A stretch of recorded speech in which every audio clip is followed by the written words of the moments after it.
Voilà près de 6 ans que le Jardin Robinson de Châtelaine-Ballexerre accueille toutes les semaines des repas interculturels. Une rencontre gourmande qui permet aux familles d'apprendre à se connaître.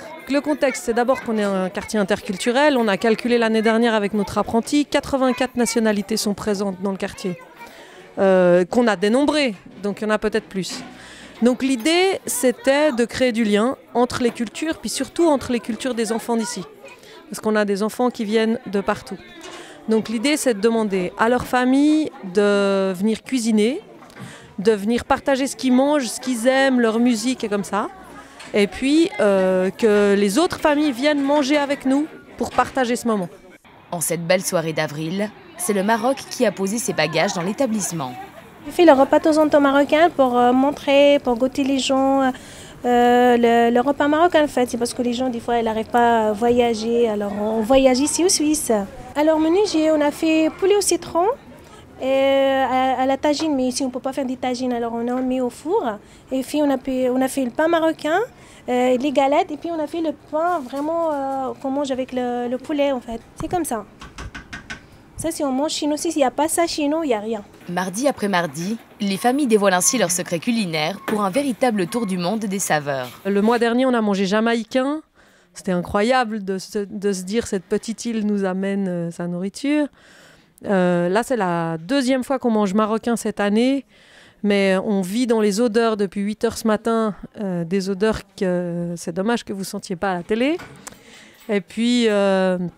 on a eu un excellent souvenir italien avec des lasagnes qui entraient, qui sortaient du four pendant plusieurs heures d'affilée où les gens ne s'arrêtaient plus de manger. Enfin, vraiment, on a des très bons souvenirs. Et lorsqu'adultes et enfants de tout horizon partagent leur assiette, la magie opère. Les lieux se transforment en un véritable bouillon de culture. Et c'est plutôt les parents qui découvrent l'intégration à travers les repas interculturels parce que les enfants, c'est tellement naturel pour eux en fait qu'ils le vivent au quotidien.